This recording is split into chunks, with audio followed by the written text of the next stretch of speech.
Welkom bij een nieuwe F1 2021 video. Mijn naam is Roberto en in deze video gaan we mijn F1 2021 stuursettings doornemen. Dus met welke settings, force feedback, controls en vibration ik rij. Want met deze settings ben ik voor mijn gevoel net wat sneller geworden en constanter in een race. Dus laten we beginnen. De afgelopen weken ben ik druk bezig geweest met nieuwe settings uit te proberen, zowel in-game als de settings die je op het stuur kan aanpassen. Hier en daar heb ik wat aanpassingen doorgevoerd en ben ik voor mijn gevoel dus iets sneller en constanter geworden met deze settings. Daarom is het een goed moment om mijn settings met jullie te delen. Dan de settings op het stuur. Ik rij met de Fanatec CSL Elite F1 set. Rij je met een ander stuur, merk of base, dan kan er altijd een klein verschil in zitten.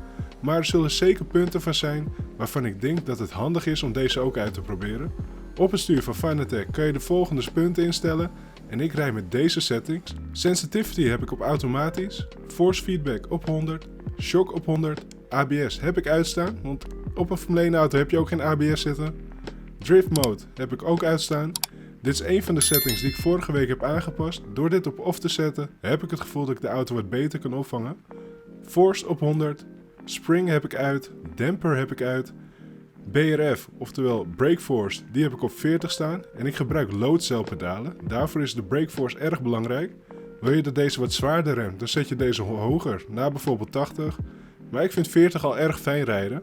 Veel mensen die ik ken rijden op 30, dus het is echt naar je eigen voorkeur. Rij je zonder loadcell, dan hoef je deze ook niet in te stellen. FEI, deze heb ik op 0,50 staan. Dan nu mijn settings in-game. We gaan naar controls, vibration en force feedback. We beginnen met de calibration.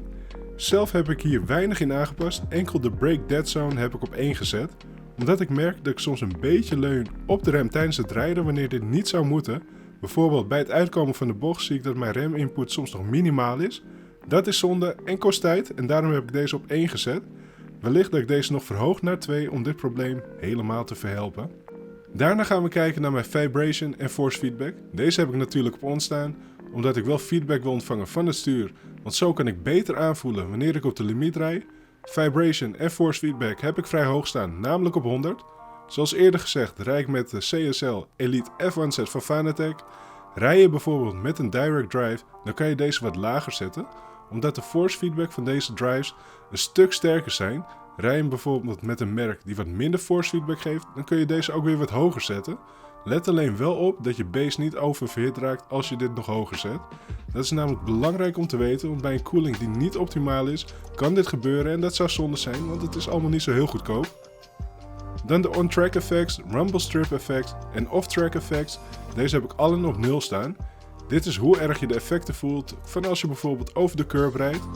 Ik vind dit zelf enorm afleiden tijdens het rijden. Het is misschien niet het meest realistische door dit zo laag te hebben staan, maar ik kan hierdoor wel wat constanter rijden. Wieldamper heb ik op 12 staan en dit heeft invloed in hoe zwaar je de banden voelt over het asfalt. Zet je deze hoger, dan stuurt het ook wat zwaarder en ik vind 12 is voor mij ideaal. Understeer Enhanced heb ik aanstaan.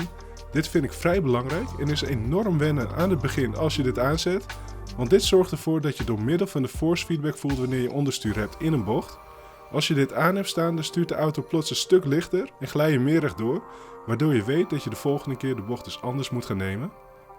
Tot slot heb ik maximum wheel rotation op 300 staan. Een paar weken terug reed ik nog op 360. Maar 300 is toch wel wat fijner. Veel simracers hebben deze op 260 of 280 graden staan. Des te lager je dit hebt staan, des te minder stuurinput je nodig hebt om de auto te roteren. Dit betekent eigenlijk dat je sneller kan sturen. Wellicht verander ik dit nog verder in de toekomst, maar voor nu ben ik happy met 300. Dit zijn mijn settings in F1 2021. Heb je hier nog verdere vragen over, dan ontvang ik deze graag in de comments. Hebben mijn settings en uitleg jou geholpen? Geef de video dan alsjeblieft een duimpje omhoog en abonneer als je dit nog niet hebt gedaan voor meer F1 2021 video's. Bedankt voor het kijken!